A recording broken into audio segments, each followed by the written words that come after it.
because this entity is unable to deliver on its fundamental mandate, which is to generate enough energy to power our national grid. With almost weekly breakdowns and other maintenance-related issues, it is clear that our energy infrastructure is aging faster than Eskom can get its affairs in order.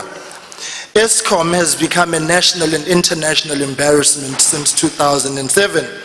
In homes and businesses across the country, South Africans are standing by waiting for real accountability, yet there seems to be a laissez-faire approach by government when it comes to consequence management at this entity.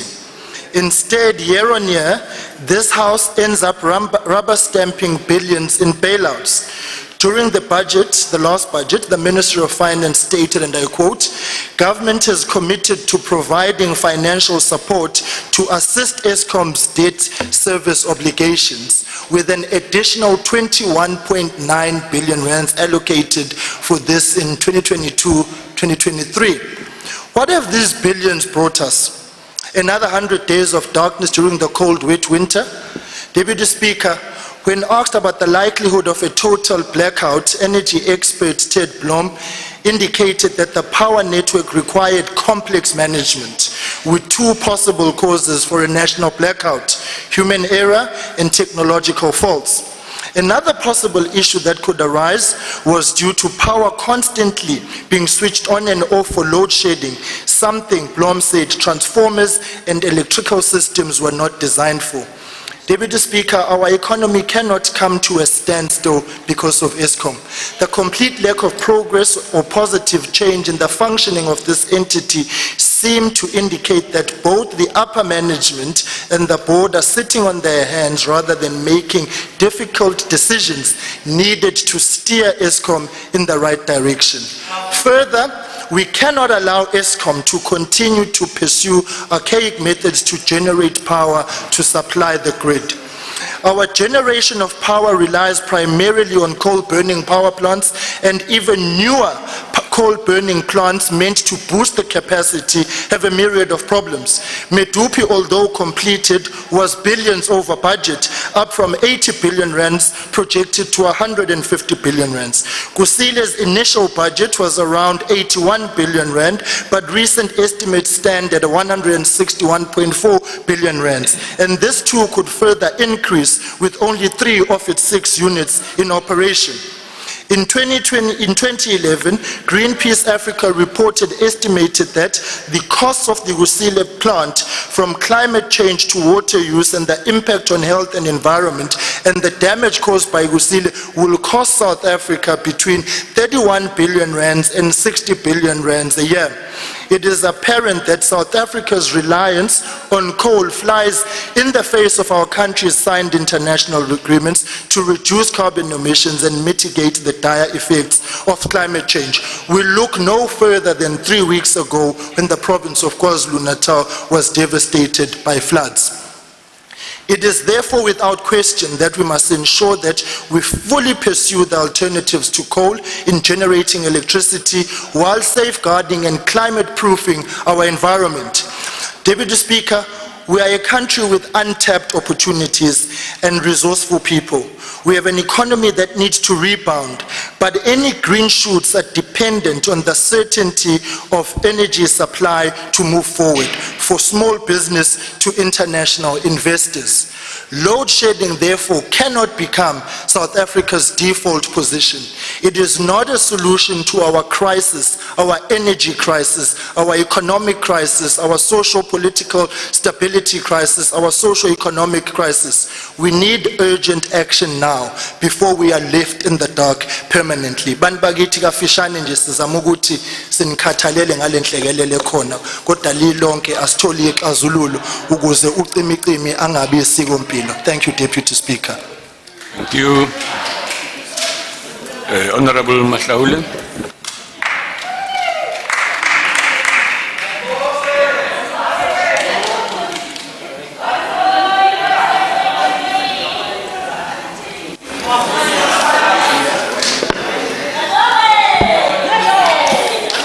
Deputy Speaker, Chief Whip, honorable members, I must confess that when I was tasked to participate in this particular debate, I had expected to speak to an empty room.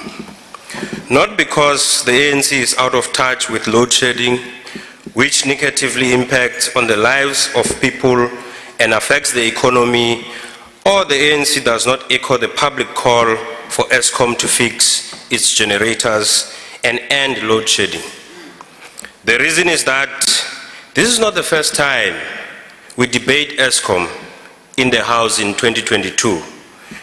And today's debate is marked by the recurrence of the familiar themes. The first debate on Eskom was sponsored by Honorable Kelvin Malam of the DA, who discredited the ANC-led government for following the supposedly incorrect energy policies and strategies in the past. What is strange is that the DA in the city of Johannesburg has commenced with the procurement energy from IPPs, which was made possible for the first time by the energy policies of the ANC-led government. Today we debate Eskom again, but this time around, it is the IFP that has sponsored the motion. There may not be anything very unusual about the debate, but the underlying effect of it, that Eskom is a threat and a protracted failure, does indicate that the IFP has implicated itself in the master's discourse. Deputy Speaker, it is clear that the DA and the IFP are in a social bond anchored on the commitment to discredit Eskom for reasons that are inconsistent with the nature of challenges that characterize the utility. Whether we should be proud of this social bond or embarrassed by it is a question we'll debate another day. For the moment, let me facilitate an analytical discourse to prove why the IFP and the DA do not have the right idea of the challenges that face Eskom. Eskom has been limping from one energy generation capacity challenge to the next in the post-2001 period. Of course, opposition parties would argue that had the ANC-led government heeded the recommendations of the 1998 White Paper on Energy, the situation could have changed dramatically for the better. And that had the ANC-led government built Kusile and Medupi power station as well as brought the IPPs onto the grid on time, Eskom could have filled the existing energy generation capacity gap. As far as energy generation is concerned, evidence supports the exact opposite of this conclusion. The population in South Africa and the economy has grown since 1994 at the pace that Eskom cannot supply on its own. While access to electricity in South Africa is reported to be above 85% since 1994, thanks to Eskom's massive electrification program, keeping the lights for all households has proved to be a daunting task. What we are witnessing here with regards to Eskom is neither a threat nor a failure, but merely a logical outcome of the instrumentalization of democracy, of democratic practices. In short, access to electricity is a fundamental democratic right, and Eskom shows unwavering commitment to that, even though there is often a mismatch between access and energy security. Thus, energy insecurity is not an Eskom failure, but a market failure that Eskom is purportedly designed to correct. Perhaps the argument that the building of Kusile and Medupi power station is a story of too little too late is plausible, since the ANC-led government became pro-cyclical about the construction of building new power stations to guarantee energy security. But this argument has essentially served the purposes of mystification. The real truth is that the construction of new power stations has extremely lengthy planning timelines. In other words, even if Kusile and Medupi stations were built much earlier as recommended, there is no tangible evidence that they could have been completed on time to offset the growing electricity demand. The other unpopular view is that at the time when new power stations were supposed to be built, Eskom was still paying off the debt it had incurred during the 1970s to 1990s construction program. This is something that the Democratic Alliance will never admit because its strategy is not of debating the facts, but of negation of Eskom's role due to its challenges. It is an infantile approach to cut your nose to spite your face. A more sophisticated argument of opposition parties like the DA suggests that allowing IPPs to supply energy to Eskom as early as 2007 would have turned out to be beneficial later on. Or to put it differently, had South Africa provided incentives and opportunities for IPP's investment, the country would have achieved necessary energy generation capacity. But the reading is evidence shows little support for this argument either.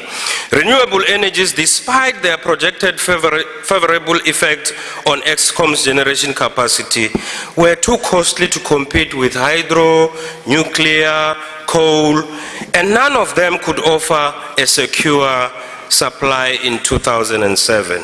The cost situation is different now, even though there are no economies of scale. The DA takes it for granted that renewable energies have associated core benefits automatically. This is not true. The economic value of renewable energies would decline significantly as they become a larger part of the energy due to the intermittency issue, because they produce too much energy when societies do not need it and not enough when it's needed. And even in cases where storage is available, the potential of renewable energies to increase energy security is limited. Regardless of the limitations of renewable energies, ANC-led government remains committed to the energy mix approach. More importantly is that Eskom has procured energy from IPPs since 2012 and in counting. The National Transmission Company South Africa was incorporated as Eskom's subsidiary to enable IPPs to supply energy to the grid without any hassle. The President has recently announced that municipalities are allowed to procure energy directly from IPPs. The Electricity Regulation Act was amended to increase the threshold for embedded generation from 1 to 100 megawatts. And later this year, the Electricity Amendment Bill and the Electricity Pricing Policy will be amended to support electricity industry reforms. While this is a positive, it is important to highlight that renewable energies take time to supply energy to the grid. This is, of course, not Eskom's fault. If Eskom still appears inadequate for the task supplying electricity, it is definitely not for the lack of trying. Deputy Speaker, the road to success is always under construction, and in this regard, the President announced in SONA 2022 that the funding that South Africa solicited at the International Climate Conference in Glasgow will involve repurposing and repowering some of the coal plants that are reaching the end of their lives and creating new livelihoods for workers and communities most impacted by this change. This announcement should not leave the impression that the ANC-led government contradicts South Africa's genuine commitments and efforts to limit greenhouse gas emissions. Rather, the point that the President was making is that clean coal technologies, including but not limited to carbon capture storage and the circulating fluidized bed combustion system that the ANC-led government is yet to apply dramatically, can allow the country to exploit its abundant coal deposit in the short to medium term while complying with climate and environmental requirements. The ANC-led government will also implement the nuclear power program framework to procure 2,500 megawatts of nuclear power this year. thanks to the European Commission's decision to add nuclear power in the Green Energy Commission. You only listen to it when it comes from the European people. When we say it, you don't understand it. Nuclear power, in addition to IPPs and gas, will allow Eskom to conduct maintenance without interruptions, as well as sustain the South African economy. Moreover, the Department of Mineral Resources and Energy is rolling out non-grid connections like solar water heater geysers that are used to minimize the use of grid-connected energy. There is progress in this regard. There is progress in many facets of Eskom, although the process of correction as well as restructuring to ensure that load shedding can be eradicated and the economy can grow to create jobs is prolonged. It is in the national interest that Eskom must be fixed and restructured to ensure that there is sufficient power to implement the economic reconstruction and recovery plan to reverse the effects of poverty, inequality, and unemployment. Honorable Malam will be debating again for the third time, for the fifth time, the same topic. I hope he comes with a different angle. Thank you very much. Honorable Mailham.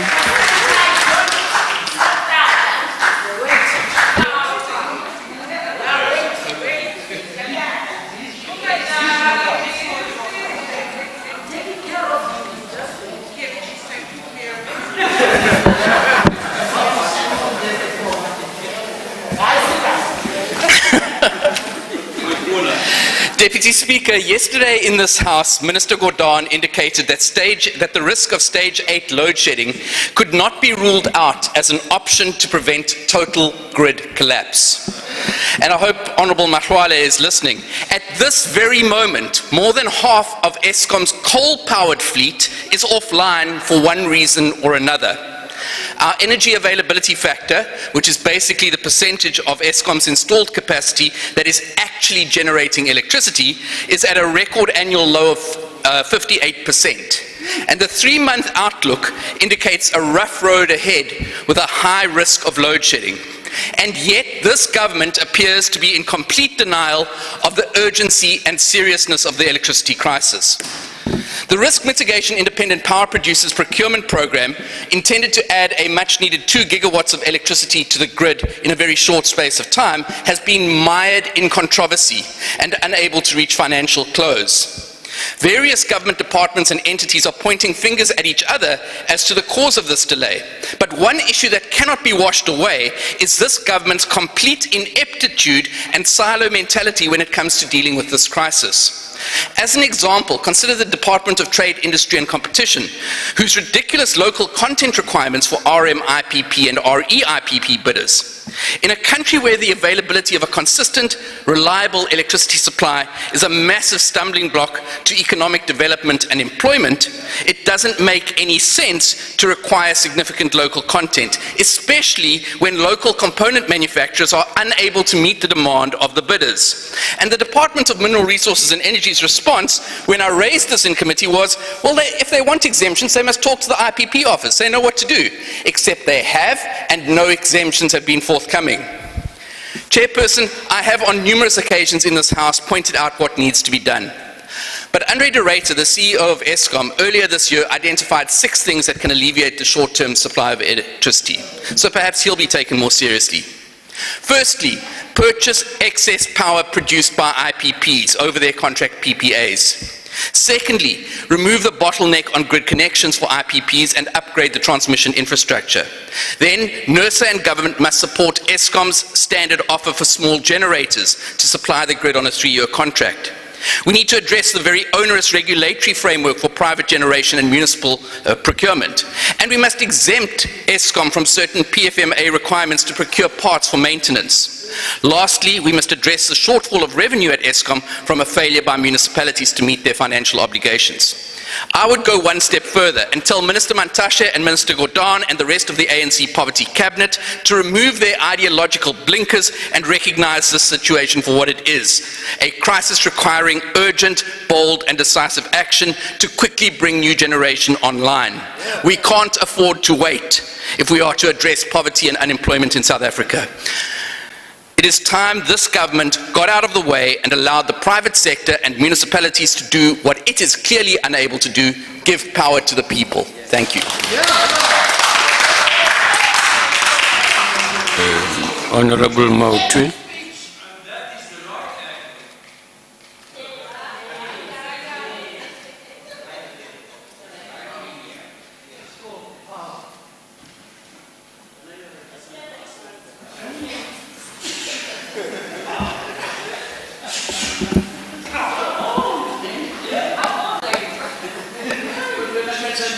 Can I? Thank you very much, Deputy Speaker. We stand here today to debate a very important matter which is not new in this House. Deputy Speaker, 3 years ago, the former Minister of Finance, Minister Tito Mboweni, introduced the Special Appropriation Bill in the National Assembly to request Parliament to appropriate 59 billion rands to give to Eskom. Lots of commitments and promises were made, and we were told that the money would help to reduce the systemic risk of the energy crisis and stabilize Eskom. When we made input in the debate at the time, we reminded South Africans that this was not the first time such commitments were made with conditions. We reminded everyone that the same was said in 2015 when 60 billion rands loan given to Eskom in 2008 under the Eskom subordinated loan special appropriation was converted into equity. All these interventions were made with the intention of stabilizing Eskom, but they were misguided as the incompetent ruling party refused to address the obvious challenges facing Eskom and have led to a far deeper crisis at Eskom because they were left unattended. We said, stabilize Eskom's leadership. We did not tell you to hire incompetent people with a proven history of failing in managing complex entities. We said, stabilize coal prices to stabilize Eskom finances. We even said, if companies refuse a price, Eskom must take back its coal mines and operate them themselves. NERSA warned Eskom in 2019 that its contracts with 16 coal mining companies were poorly negotiated. The Minister of Minerals and Energy Resources, Minister Mantashe, admitted that if we don't resolve coal prices to stabilize electricity prices, the economy will collapse. But because people who are supposed to make decisions are benefiting from the Exaro contract of pay, take or pay that has led to coal amounting to $1 billion just sitting there, getting wet, are benefiting. 3 years later, Deputy Speaker, coal prices remain a problem for Eskom. Eskom will never gain stability unless there is a decisive intervention to stabilize coal. We demanded that all PPP contracts that were milking Eskom be reviewed and that Eskom be given the independence to negotiate directly with PPPs rather than being a taker of prices negotiated by the government with a PPP unit controlled by banks and lobby groups. We also said that do not unbundle crisis-ridden entity, build nuclear energy in a fiscally responsible manner, explore, build, operate and transfer models, and assemble a team of highly skilled engineers to investigate delays at Medupi and Kusile and ensure the quality of work is of good and acceptable standard. None of these things were done. The so-called long failure of Eskom is nothing but a deliberate collapse of Eskom in the most careless manner. Today, Eskom remains the biggest threat to South Africa's fiscal stability because of its debt that is nearly 400 billion rands guaranteed by the state. Eskom remains a stumbling block to any efforts to kickstart a debt economy. What should happen to stabilize Eskom and electricity supply? Please listen carefully, especially Minister of Public Enterprise. Number one, we are going to repeat this and repeat it until it sinks in your brains. We need to stabilize coal prices, including cancelling Exaro corrupt contract. Number two, we need to fire the Eskom CEO, Andre Dreiter, and COO, Jan Oberholzer, today, and appoint a new competent executive with an engineering qualification. competent and must come with operational generation experience. How is it that a power unit 4 in Medupi exploded because no one was monitoring it, and Jan Oberhauser was not fired nor suspended?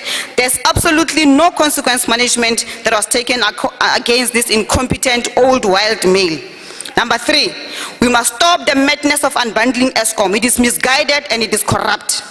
Number 4, we must create an independent renewable energy division so that we are not at the mercy of parasitic, greedy capital to build renewable energy capacity as a country. Number 5, we must review all PPP contracts. We are told that prices are going down and we were promised a review of all contracts. But because this is a parasitic relationship, this was never done.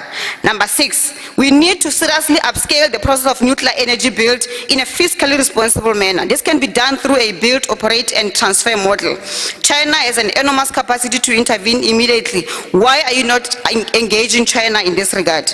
Lastly, we want to remind the director that when we last marched to Eskom against load shedding and privatization of Eskom in 2020, we delivered a memorandum of demands with even more practical and implementable solutions. We demanded an end to retrenchments, expansion of capacity to roll out electricity, including in the continent, urgent lifestyle audit at all levels, restructuring of all governments' shareholding to include more than one ministry, make public a list of all coal mines commissioned by Eskom, cancel all corrupt contracts with consultants and build internal capacity, and also make public all service providers contracted in the last 10 years. If this was done, Eskom would have been stable today. When we come back, we will not bring a memorandum this time around. The time for memorandums is over. We want Andre Dreiter to go. We will not continue to stand by and watch the collapse and looting of public strategic assets. We are not going to ask Mr. Cyril Ramaphosa to remove Mr. Gordhan because they share the same collective incompetence. And Mr. Ramaphosa has proven to all that he is a coward, incapable of taking difficult decisions. So the whole lot must go with immediate effect so that we can restore power at our Eskom. Thank you very much, Deputy Speaker.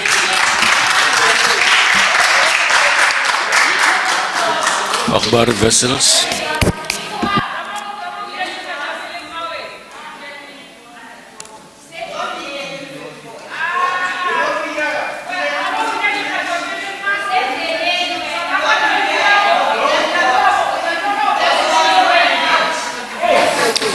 Honourable Deputy Speaker, the member from the ANC does protest too much. Market failures. Really? Nee man. Dis net erg. Market failures. Responsible for the crisis. Market failures. It's an undisputable fact that Eskom has and has always had a monopoly on electricity supply in South Africa. Now, according to Economics 101, a monopoly always makes a profit, always.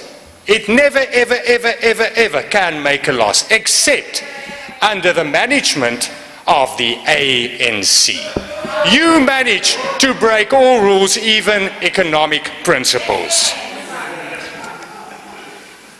In 2020-21, Eskom made a loss of 18 billion rand. Since 2008, South Africans has had to face load shedding. The crisis of insufficient electricity supply already started in 2008 with all kinds of excuses of coal getting wet, en ek verstaan nie hoekom bou julle dan nie net 'n dakkie vir die steenkool nie. But anyway, fact of the matter is, since 2008, less electricity is being produced, less electricity. But Eskom employs more and more staff members. From 2003 to 2021, the employees increased from 32,000 to 43,000. More staff members, but less electricity, less product being produced, more mismanagement, more money being stolen. Because of what? Because of cadre deployment and because of your failed policies of affirmative action and black economic empowerment. That is how you destroyed the power utility. Renewable energy, the honourable member talks about. But the Department of Mineral Resources and Energy procured, or the Honorable Zwane procured, 87,000 solar geysers in 2017. The storage costs of those geysers are more than 300 million rand, whilst only 7,000 of those geysers have been installed. That is what the ANC does to solve a problem. They procure, but then they don't do anything with it. Because who did they procure it from is the very good question. Honourable Deputy Speaker, I'm talking to the former minister, the Honourable Zwane, who procured it. Do you understand that? I'm not pointing.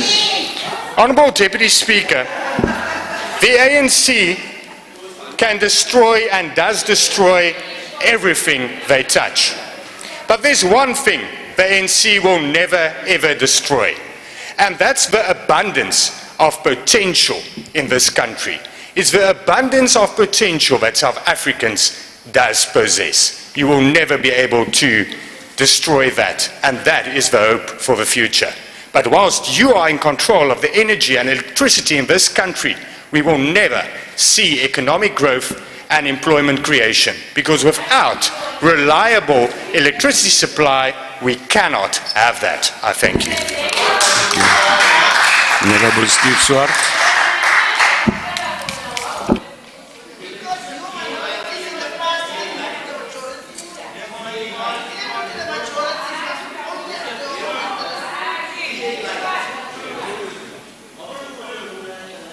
Honorable Steve. Deputy Speaker, the ACDP wishes to thank the IFP for requesting this debate. Now, the ongoing crisis at Eskom has had devastating consequences for our economy and for society in general. Ordinary South Africans continue to be subjected to major, increasingly frequent disruptions to every aspect of their lives. This impacts all, including those small businesses and the poor in townships and rural areas who do not have the resources to run generators when there is load shedding. Now, decades of political indecision driven by political dogma and an inability to plan ahead, the deployment of unqualified people into critical positions, as well as state capture and corruption, have seen what was once a world-leading energy company brought to its knees.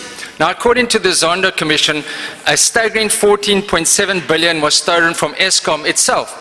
Now, it's very interesting that further outages occurred in the very period that the Zondo report on Eskom, implicating many, was released. Is this a coincidence? We think not. And while the current crisis at Eskom can correctly be placed squarely at the door of the ANC, let us not forget those brave members of the ANC. Minister Gordhan, you were part of it. Honourable Mazzoni, you were part of Team South Africa when we exposed the corruption in the Eskom parliamentary oversight.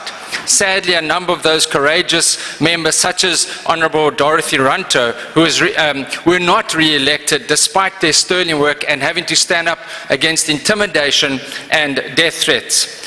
And while it is also correct to hold the present leadership at Eskom accountable, acts of criminality and even sabotage continue to this day at the power stations. According to Mr. Derater, criminal collusion is taking place where maintenance contractors are deliberately putting hard objects into mills supplying coal to power stations, causing breakdowns and generating lucrative work for themselves. This is absolutely disgraceful and must be condemned in the strongest possible terms. Then you've got 1.3 billion rand worth of power stations spares stolen from Tutuka Power Station. Thankfully, in this regard, people have been arrested and face criminal charges. But sadly, looting and corruption tends to be endemic. And my perspective from the Justice Committee side is we need to do more. The evidence is now there, and we will be holding the NPA and those involved in investigations and prosecutions accountable to ensure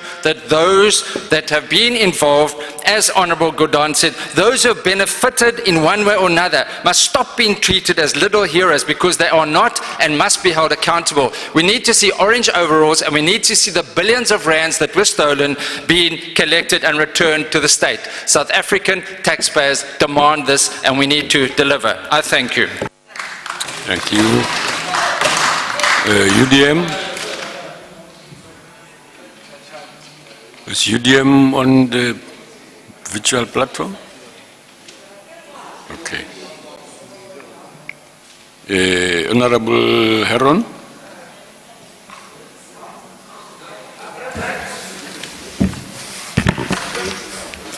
Thank you, Deputy Speaker. Deputy Speaker, as South Africa lurches into another spate of electricity failures, for which the current lot in charge of Eskom blame the previous lot, who blamed those before them, it is becoming increasingly clear that expertise is the critical intervention that is missing. The rolling blackouts are accompanied by a roster of rolling excuses, from sabotage to lack of maintenance to wet coal to state capture. Yesterday, the Minister said that failing to consider the cause of the problem would be like going to a doctor to get treatment without the doctor identifying the cause of the ailment.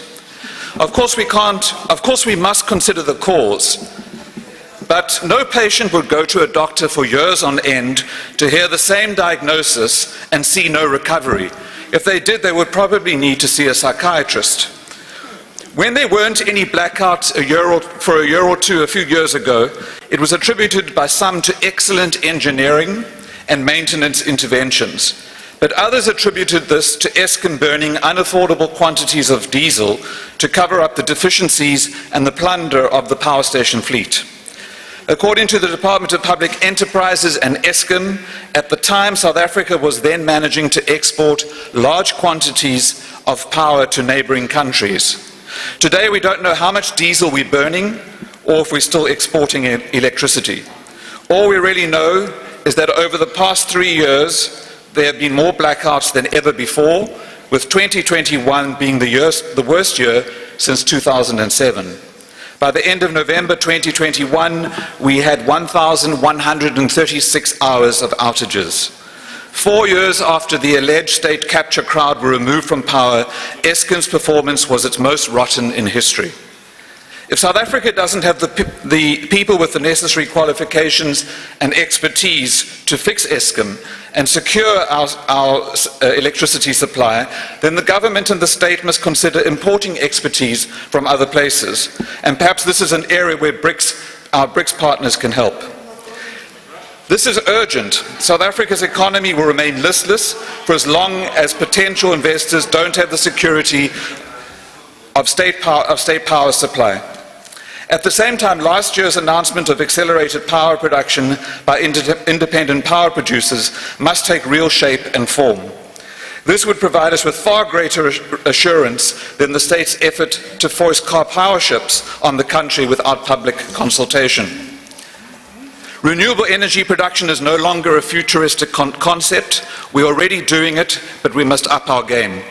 Over time, this will enable us to reduce our dependence on Eskom while simultaneously reducing the carbon we spew into the atmosphere. Instead of constantly squirming and retreading excuses to explain its inexplicably poor record, Eskom must take the nation into its confidence. Tell the people what's really going on, what you are actually doing to address it, where you lack expertise, and what help you need. Thank you. Thank you. Honorable Sheikh Imam.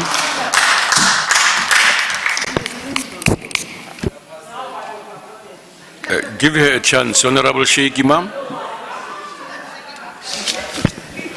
Thank you, Deputy Speaker. Let me, at the very outset, condemn with the contempt it deserves the conduct of the Standing Committee on Public Accounts for the attack on the board. I think it was totally uncalled for, but let me also welcome the apology by Honorable Mhlengwa for having realized that, of course, the attack was unwarranted. Because the question we need to ask, where was Scopa in the last 28 years, or at least since 2005, when all the looting and corruption took place at Eskom?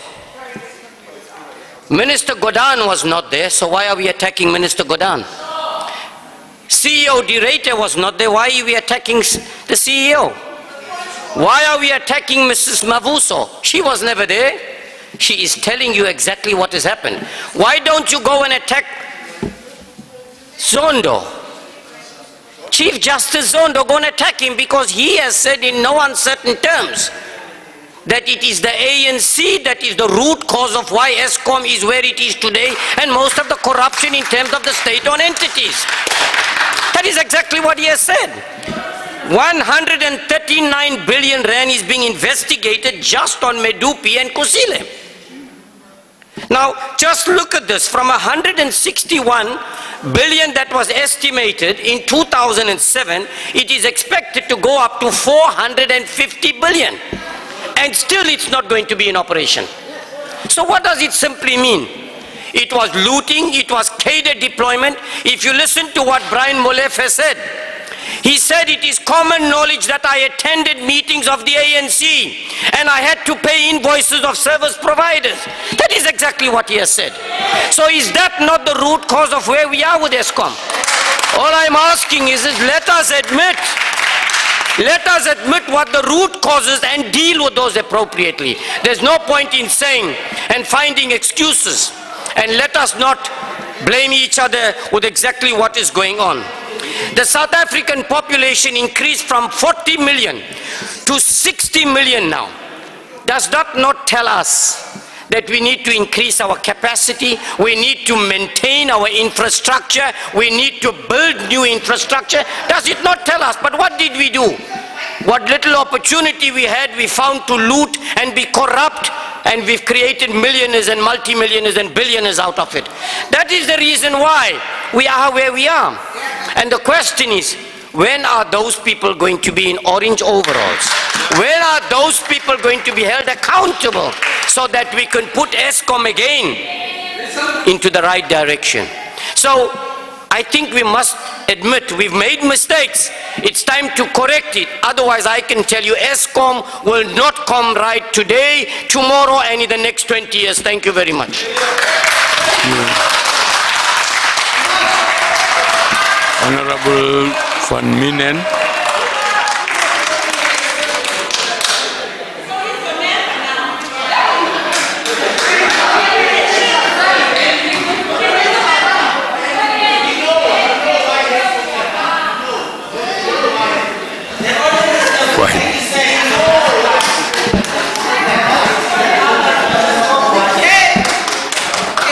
Honourable Deputy Speaker, for the last decade and a half, we've been talking about the failure of Eskom, about load shedding and about the effect this has on the economy.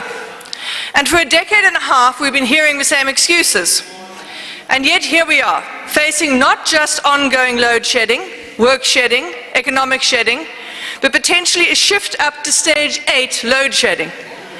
Does South Africa know what this means? Not just for lights, not just for appliances, but for water pumps, sewage reticulation, for food storage. What about hospitals and critical medical services? This will devastate the economy and destroy jobs.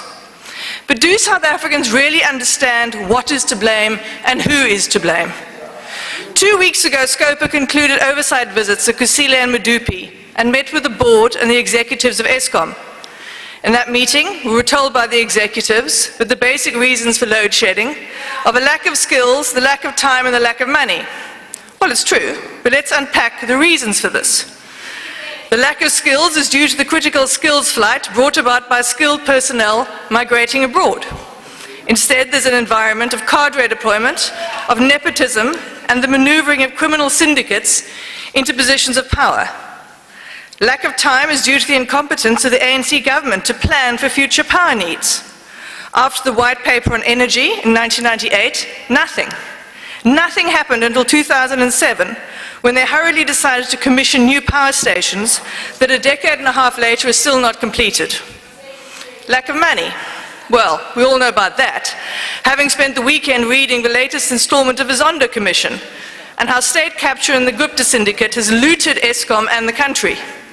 So yes, we can debate for hours about the causes of the current energy crisis and the problems with Eskom, but let's be honest. The basic and most simple reason for all of Eskom's problems today is the ANC. But the ANC doesn't want to hear this truth. The latest example of that is the reception to the Eskom board member, Ms. Mavuso, who called out ANC corruption at our most recent meeting. She pointed out the issues at Eskom are of the ANC's making, and to quote, the ANC's mess.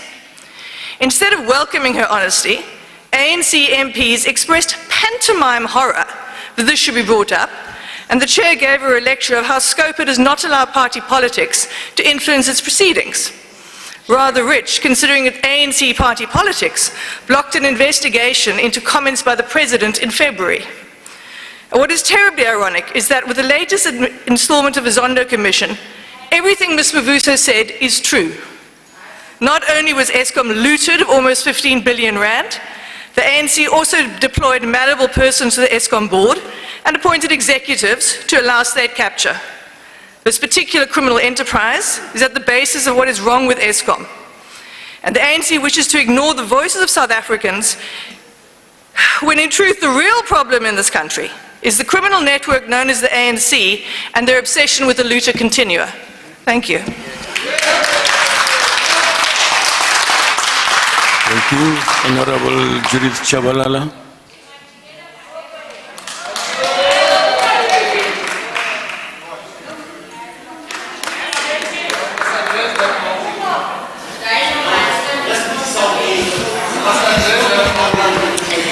Thank you so much. Honorable Deputy Speaker, I think my member left minutes. If that can be added to my minutes, please. My first member who spoke. Honorable Deputy Speaker, from the podium. Chief Whip of the Majority Party, Madam Pemi Majodina, other Chief Whips of political parties, I greet you all. Leave me with my clock, it's mine, don't worry. Honorable members, Madam Speaker, Deputy Speaker, sorry.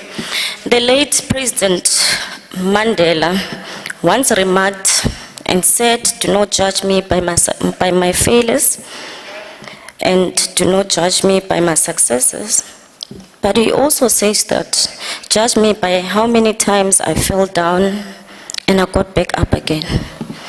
The crux of this remark and the basis of his insight is that we must become matured and assume responsibility for one's actions so that we can acknowledge our mistakes with the hope of self-correcting ourselves.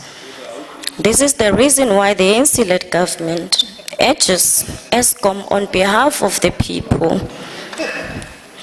of the country to ensure that it is able to fix the associated challenges to end load shedding. Load shedding has become a source of frustration for the people as it affects schools, school-going children, and hospitals, as well as business and households. They really get affected. Appliances get damaged. So the unplanned breakdowns and planned maintenance in a number of units Eskom power stations must be resolved as a matter of urgency. And when load shedding occurs, Eskom needs to communicate this effectively to our people ahead of time so that alternative measures can be put in place, because people must make alternative measures when they know that load shedding is going to happen. So, Honorable Minister, the issue of load shedding, it is a pain. It's also a pain for us as the ANC. Deputy Speaker, President Ramaphosa announced in 2019 that Eskom is our collective responsibility as a nation and everyone should ensure that it is supported, denoting that turning Eskom around is not something that is beyond the technical capacity of the ANC-led government, but rather solutions to issues of national importance that require a collective action approach. Unfortunately, Parliament operates in a fundamentally different environment currently that prematurely shuts down a collective action approach to resolving issues of national importance. This is primarily because opposition parties always reduce complex problems to the lowest common denominator. And the case of Eskom is not an exception, but a rule. Take for an example, we heard from the IFP, and this is something that we always heard. They continually will lament that Eskom is facing challenges because it was at the center of state capture and corruption, which happened under the ANC-led government, and the ANC has never disputed that. And what's important when Honorable Hlengwa says that, as members of parliament rather, when he mentioned issues of Eskom rather, that yes, indeed, our economy is not doing well, and the matters around population is quite important. But as much as it's the ANC-led government, you keep on lamenting about it, the question becomes, you are also an opposition party, members of parliament. You have a responsibility towards the Eskom. When Honorable Hlengwa says that money and budget has been lost to Eskom, who's allocating budget? It's us as members of parliament. Who must check where the money goes? It is COPA that must do its job and follow the money. When the Auditor General comes and gives you the report, issues of wasteful expenditure and so forth, this is within our purview as MPs for us to do our job. So as we take collective responsibility, that indeed what we call challenges or setbacks that Eskom is facing, let's also look at ourselves. Mayhem, when you point a finger, check the 3 other fingers are pointing back at you. The DA blames the ANC for the state of Eskom and urges consistently that the ANC was complicit in the state capture and corruption, which undermine the governance and financial controls of the utility in addition to its advocacy that the energy market should have been competitive earlier to limit the possibility of load shedding. The Freedom Front Plus is convinced that affirmative action, black economic empowerment and the supply of electricity to their neighboring African countries brought Eskom to its knees, which is not surprisingly given the fact that its its ancestors, perhaps they were beneficiary of this. The EFF advocates for state ownership of Eskom, but the party is cynical that utility will never fulfill its developmental mandate as long as the ANC is still in power. There are also several challenges with the views of opposition parties on the issue of state capture and corruption. The 6th Parliament has dedicated itself through the ANC-led government to fight the state capture and corruption. It was the ANC-led government which initiated the same Zondo Commission, by the way, and has already taken legal action against perpetrators of state capture and corruption at Eskom. And Eskom is being restructured and much progress has been made towards improving its viability. Opposition parties in this House should remember that restructuring Eskom is a more complex process than making instant coffee. No opposition parties have articulated a single positive idea that can assist Eskom to end the load shedding and improve generation capacity in the country. On the issue of competitive energy market, the ANC-led government has introduced the necessary reforms to allow IPPs to supply energy to the grid, even though IPPs can only supply 30%, by the way, and something that you need to note, of energy due to lack of economies of scale. Now we saw the mayor of so-called of Johannesburg that is calling for what they call national imbizo in the Johannesburg, where they lead and say they're calling people to come and business to come and bid and tell them what's more important on IPPs. Who brought the IPPs? It's the ANC-led government. The same IPPs you're crying about. IPPs can only supply 30% of energy, like we said. What is strange is that this is the view of the DA, which opposed the NERSA. Listen what you did, Kachalia. You opposed the NERSA tariff application of 9.6% increase in tariffs, only to come back to the Western Cape, let's come here, to increase electricity tariffs by 9%. You did it. That's like running with a hare, hunting with a hound. Moreover, the DA services are costly in the Western Cape, which negatively affects the living standards of middle and working class citizens, as well as poor citizens.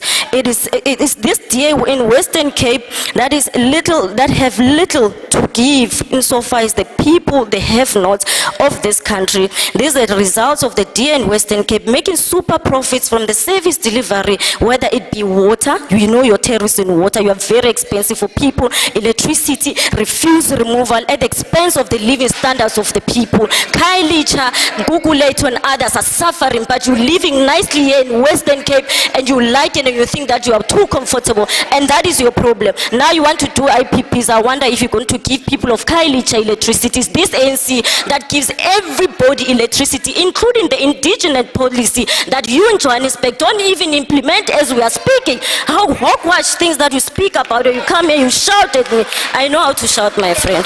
On the issues of state ownership, the ANC-led government has supported the rollout of electrification program to the majority of South Africans' attempt to develop new generation capacity through Medupi and Kusile. Therefore, the view of the EFF on the state-owned ownership Eskom under the ANC-led government is the perfect reflection of believing in the Easter Bunny and the Tour Ferry, Comrade Mountain. On the issue of affirmative action and the BEE ownership and control of state African economies remains skewed, and thus such policies are intended to address the enduring legacy of apartheid, which is the Freedom Front Plus does not want to acknowledge, but rather criticize policies meant to reverse the legacy. The policy is not wrong if in its application is not abuse. Furthermore, exporting electricity to other African countries is part of trade relations, since the South African economy is also sustained by the energy sources like hydropower and gas from Mozambique. So guess what? We are going to export electricity to other African countries. Opposition parties miss 5 obvious things about Eskom challenges. Let me tell you. Number 1, firstly is the load shedding. It is the direct consequences of the decline in electricity sales, which has dropped over the years, as some of these bulk buyers shift towards less electricity-intensive technologies, as well as the absence of cost-reflective tariffs due to the triple challenges of unemployment, poverty, and inequality that affects the majority of citizens. This is unfortunate because it starves Eskom of funds to expand maintenance necessary to improve energy generation capacity. Nonetheless, Eskom has a 9-point maintenance plan, recovery plan, that is pursuing aggressively to improve the utility performance.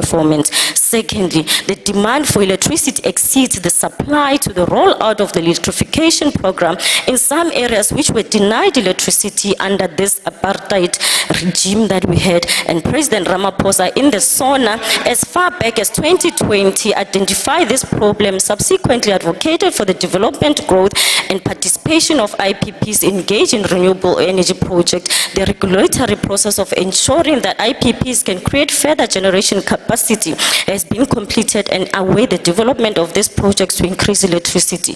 Let me respond to you, Kachalia. You see, when you say it has taken us 20 years, let me tell you, Honorable Kachalia, let me tell you, when he says that it has taken 20 years, when President Mandela was taking on government and he was asked a question by the Mahisol Ian McRae, he asked Mandela one question: what are you going to do with electricity? You know what Mandela said to him? He said, I'm not going to do anything about it as long as you keep on connecting black people and citizens to a cheap grid. That's what Mandela said, and he had a view around it, because we are talking about energy supply for everybody. So don't tell us about the 20 years. We'll tell you what was happening before that, because it was not for majority of the citizens. It was really benefits the fewer that were very comfortable. So don't take me there. The third part that you didn't note, part of the challenges of Eskom, the cult of a non-payment has become a serious mantra on municipalities, and yet we expect Eskom to be flexible. We are reliable and pragmatic solutions that are improving the collection of outstanding debt are being designed and implemented through the installation of prepaid meters. Eskom performance has improved in its relation with municipalities. Regarding the outstanding debt, as we have witnessed, the debt owed by Eskom by Soweto in this instance, we keep on complaining and understand it's not that we are complaining, but there's issues that Eskom is unable to collect its revenue from Soweto. But let me tell you, we would have noted last year residents of Soweto would have paid Eskom to a tune where we saw a decrease of 7.5 billion from 12.8 billion last year. So when you say they don't pay, they really do pay. They are unemployed, they're indigent, but they're trying what they can. That's why Eskom must go to Soweto and ensure that it addresses people of Soweto. They too are also part of South Africa. Fourthly, challenge of Eskom. No, honorable member, your time, I'm afraid. Thank you so much. Honorable Jafta. Thank you, Honorable Deputy Speaker. Deputy Speaker,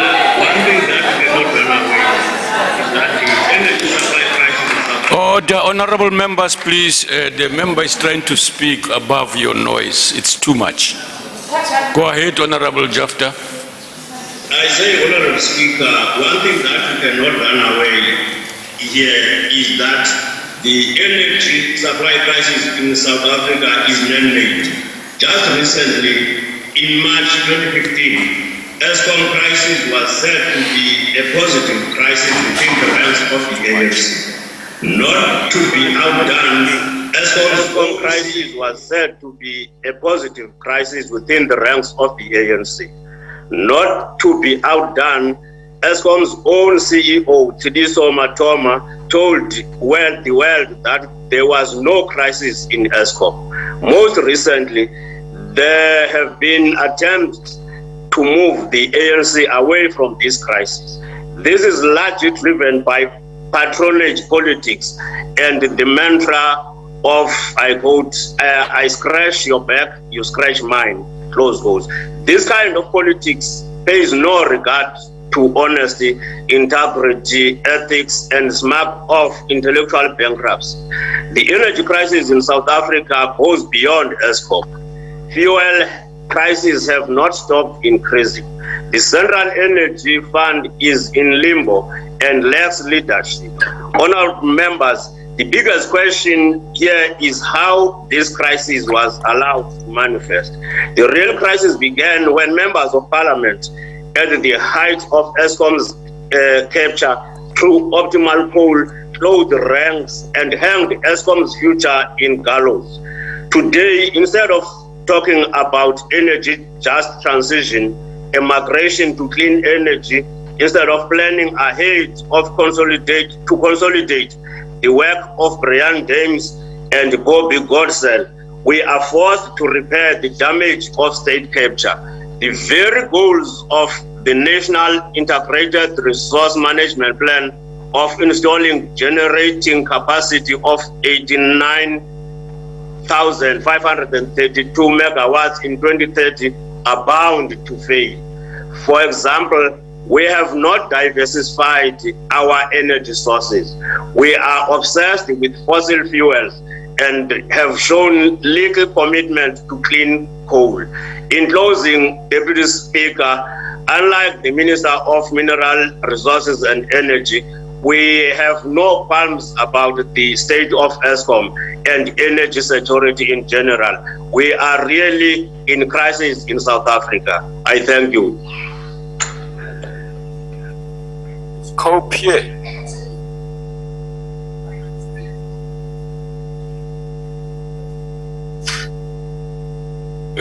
Cope is not here. Let's give it to Honorable Nyonso.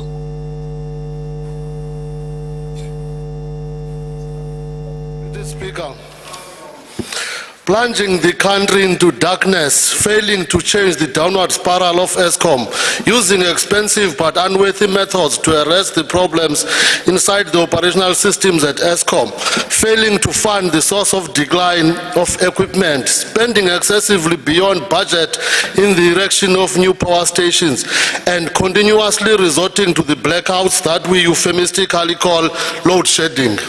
The same crisis before Eskom's executive management over the years has replicated itself again and again.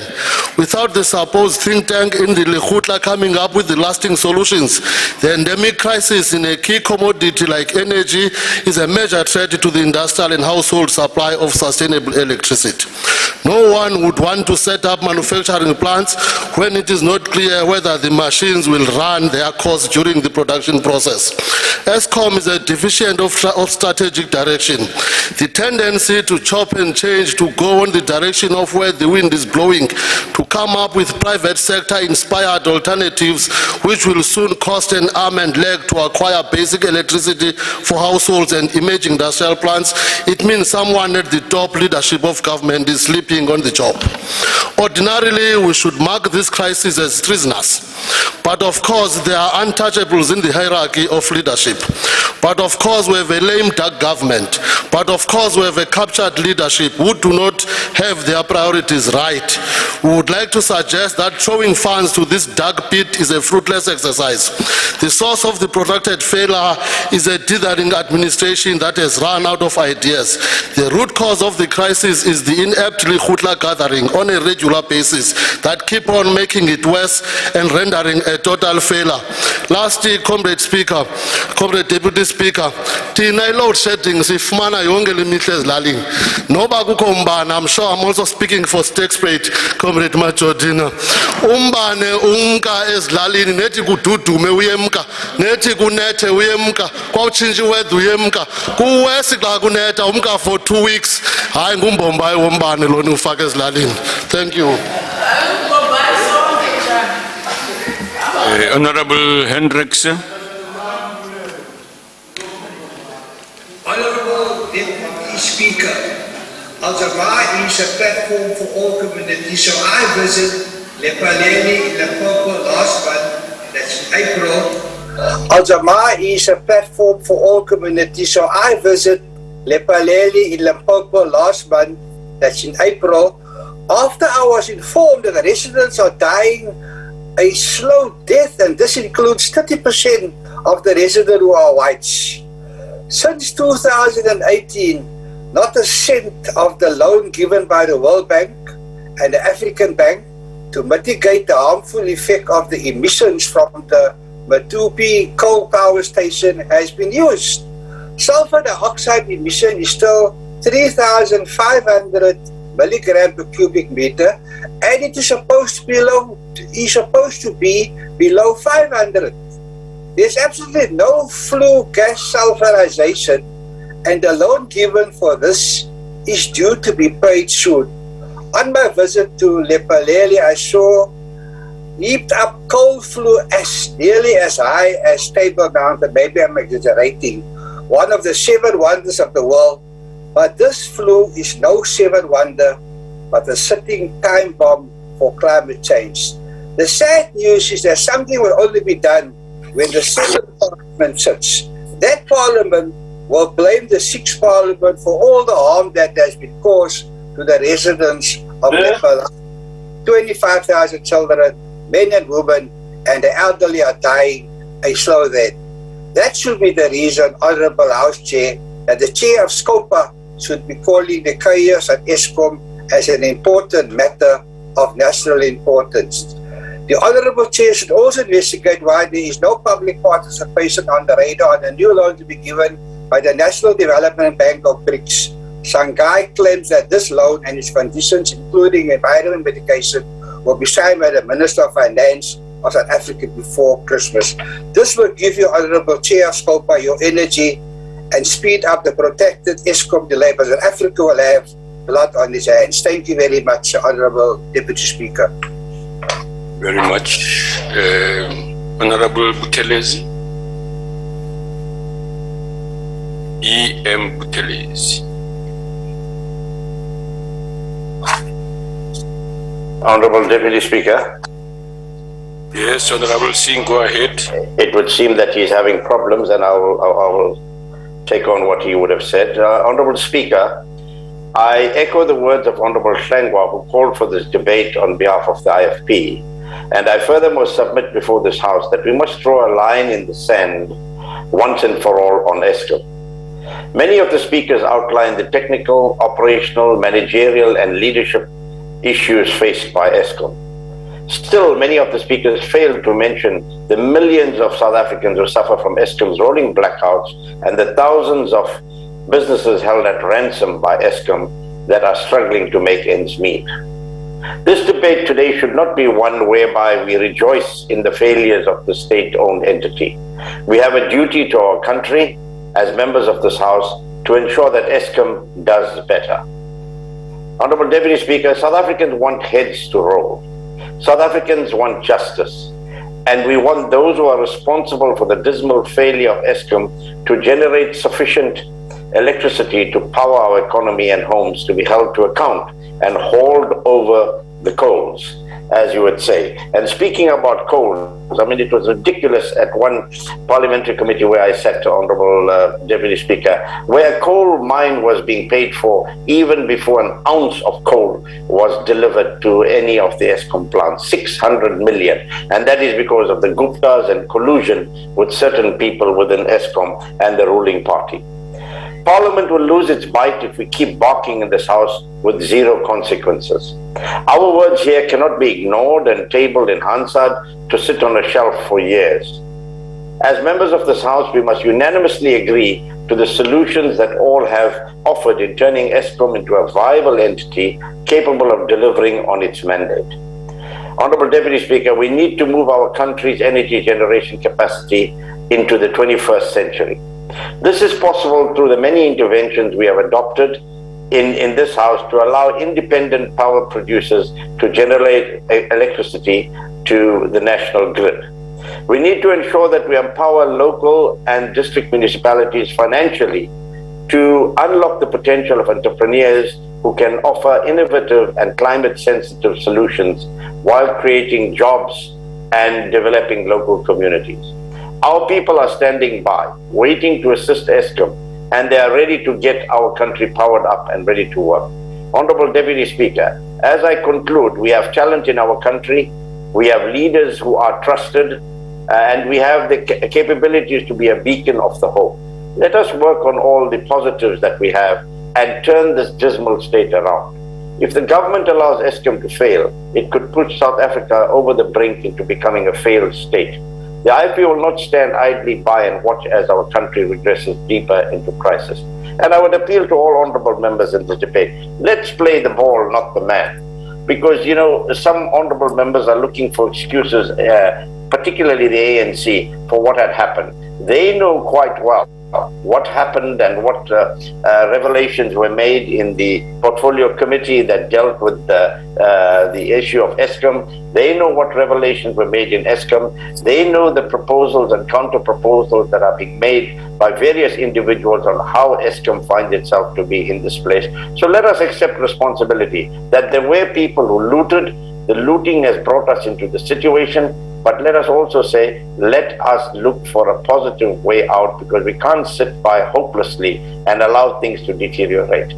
The load shedding that's taking place at the moment is counterproductive, as I've said, to investors coming to this country. It's counterproductive to people in rural areas who may just have had electricity connected to them, in the last few years or so. We know of incidences where candles fall over and houses catch fire. We know of other incidences that take place because of a lack of electricity and because people have to use. So let's look for positive solutions. Thank you, Deputy Speaker. Thank you. Honorable GKY Kachalia.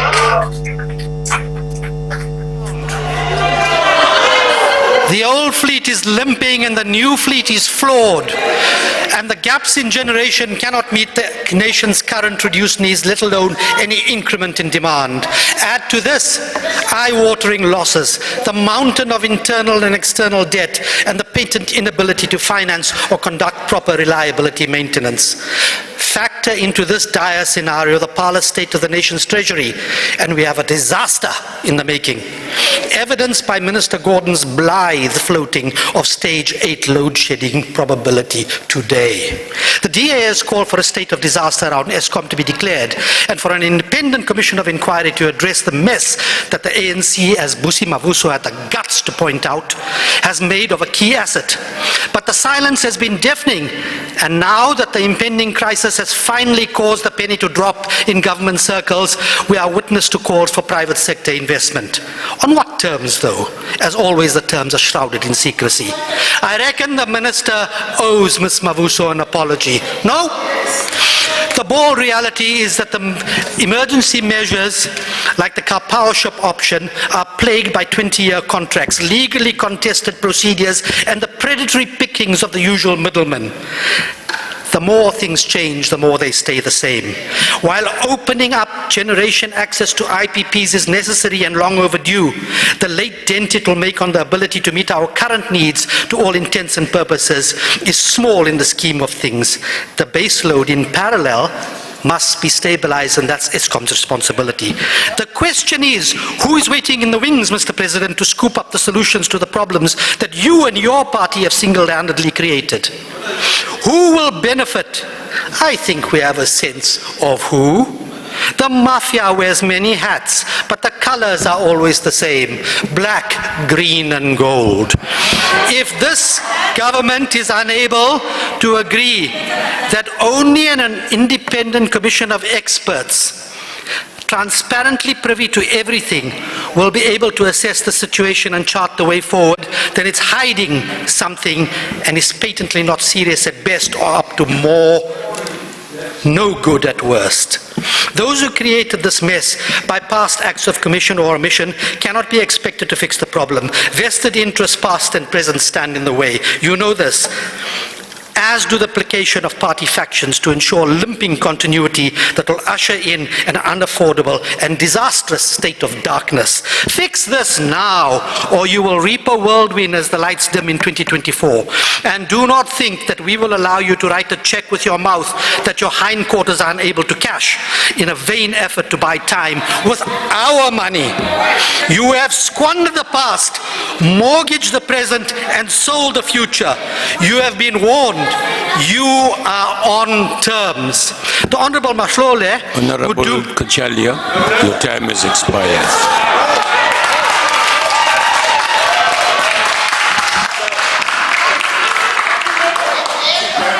Honorable the Minister of Public Enterprises.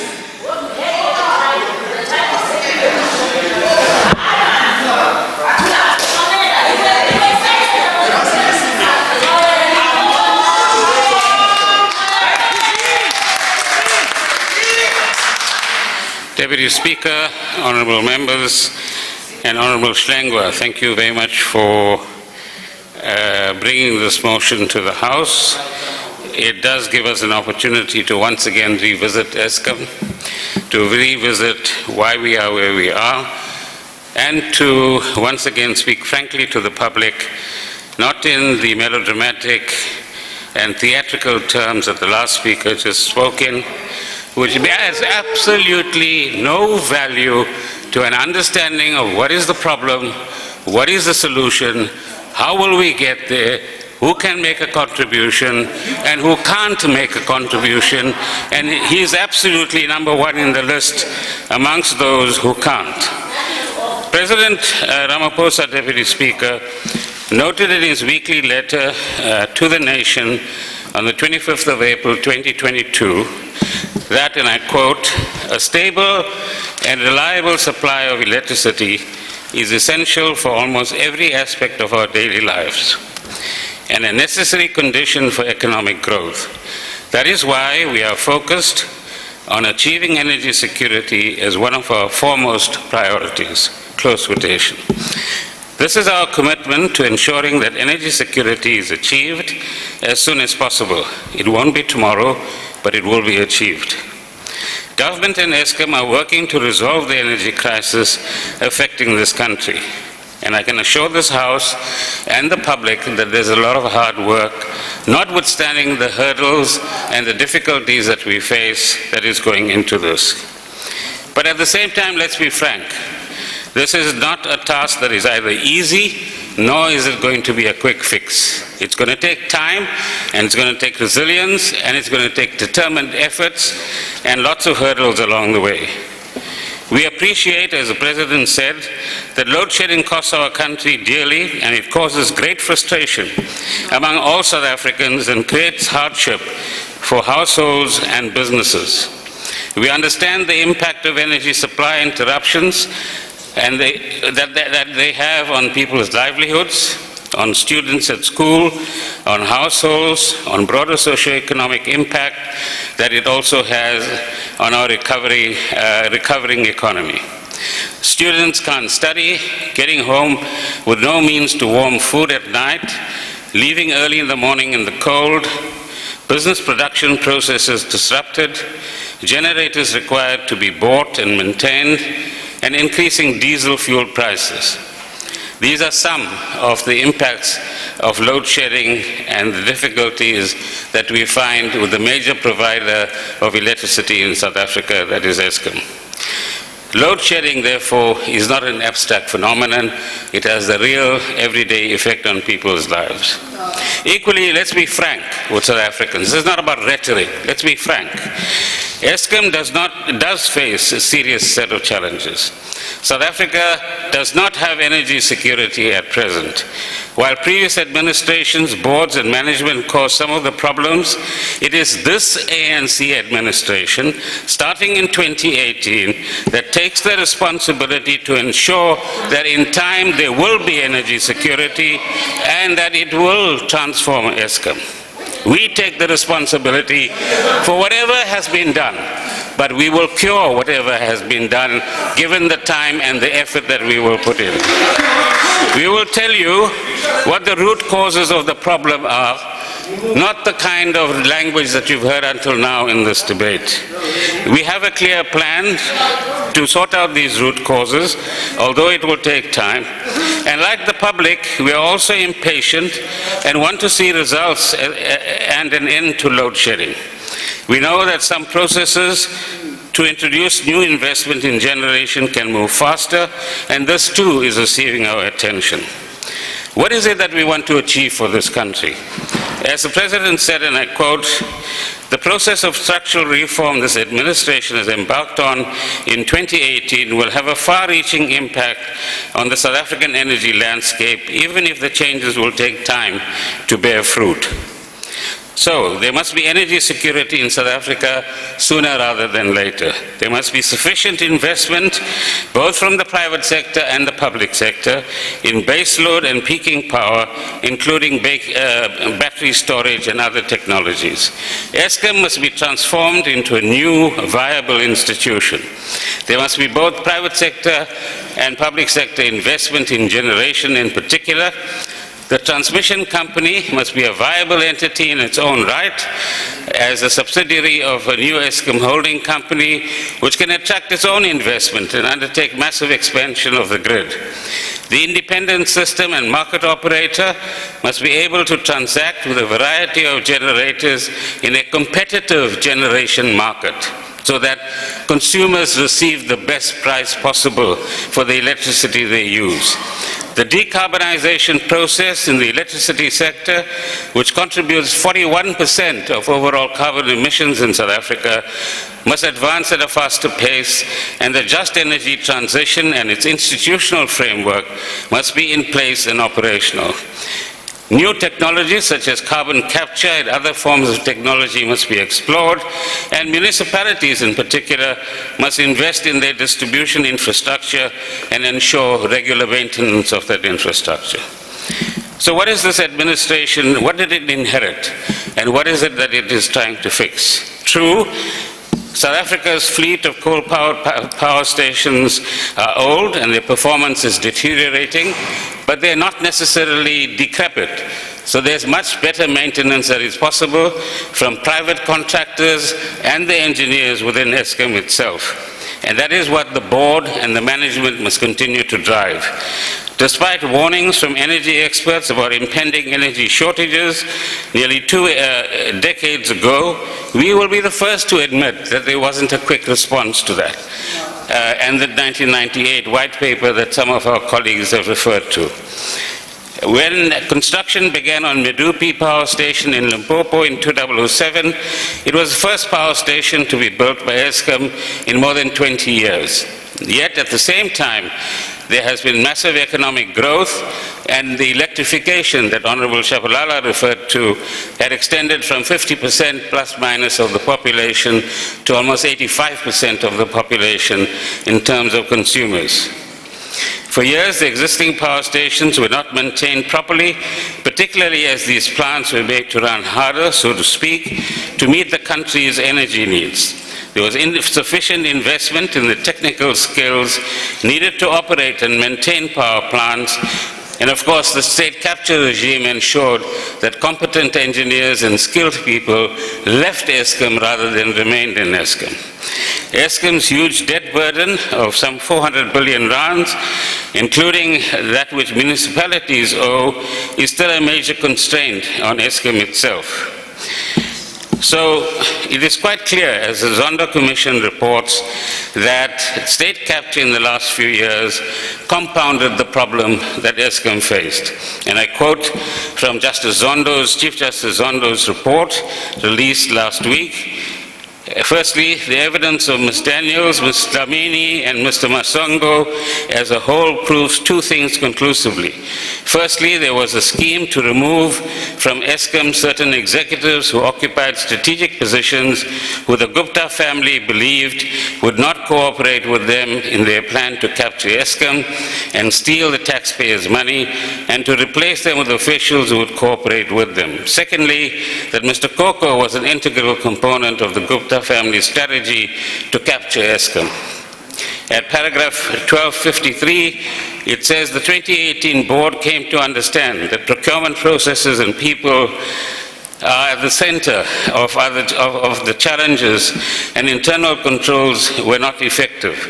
It goes on. At paragraph 2500, the Commission says, the evidence heard by the Commission revealed quite clearly that part of the reason why some of the state-owned companies have performed as badly as they have, and why some rely on government for bailouts year in and year out, is the caliber of some of the people who are appointed as members of these boards, of these companies, and who are their chief executives and CFOs. Recommendations will be made, and we look forward to that in part 5 of the Commission's report. And it's interesting, honorable members and the South African public, that apart from one speaker, I think, nobody referred to the Guptas, nobody referred at length to state capture, nobody referred to the Zondo report and what it actually says about who and what kind of damage was caused. All the rhetoric was political rhetoric. And yet we don't want to confront the real problems that Eskom is confronted with. But we'll come back to that in a moment. This administration is working on the following. Firstly, there's a number of political initiatives that the Honorable Mashlale referred to, whether it is the IRP-19, the introduction of renewables, gas as a step down from coal, the creation of the independent systems and market operator, the electricity market being created in the generation sector, the just energy transition and the responses to climate change, and the electrification I referred to earlier on. Since 2018, efforts have been put in to put in a new board, to create a new management team, and much more work needs to be done in that regard to restore the finances of Eskom, and that is why the assistance of the state and the assistance of Treasury was required. And that money which is being put into Eskom is actually utilized to ensure that Eskom is able to meet its debt service costs, not for operational purposes at this point in time. But pretty soon we will be meeting to determine what are the options that we have in relation to resolving the debt issue that Eskom is confronted with. Similarly, the IRP-19 points to the energy mix that some of the speakers have referred to. Eskom has dealt with the corruption issue in its own ranks, and there's an over 3 billion rand claim that has been lodged against previous boards and management, and of course it will take its course through the courts. There's no doubt that further expertise needs to be brought in, particularly in the generation sector, but as Eskom itself changes, new types of expertise needs to be brought in as well. Procurement, in particular of coal, and the parts that are required for the generation plant are also important areas that require further attention by the board and by the management as well. The state itself has assisted in many ways to ensure that Eskom operates better, although not completely effectively at this point in time. From the governance point of view, as I indicated, from the department getting external technical assistance to review some of the work of Eskom, the establishment of the Eskom political technical team, chaired by the Deputy President, and bringing in new leadership at various levels within Eskom itself. But I think what is important, honorable members, is to recognize that the senior management team at Eskom also faces a huge burden on behalf of the country.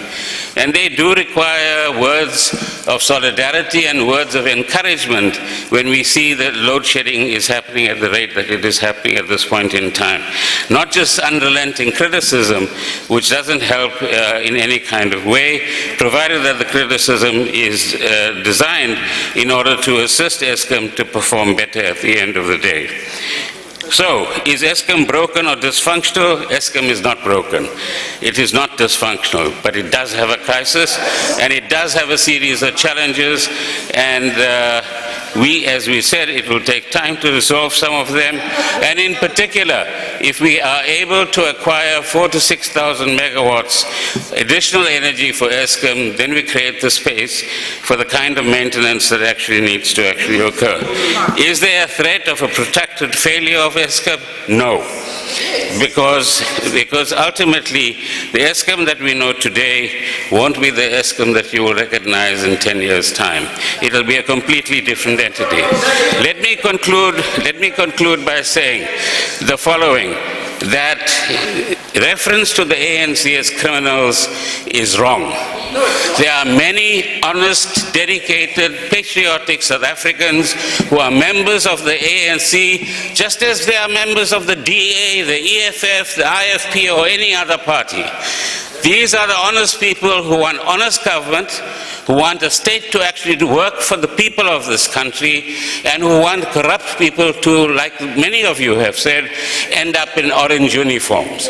Those are the people that all of us should combine with to ensure that we leave behind a country for future generations that we as this generation can say we are proud of at the end of the day. So don't call us all thugs, we're not. We are the people who are trying to fix South Africa. We are the people who want to fix institutions like Eskom, and we will succeed at the end of the day. Thank you, Deputy Speaker.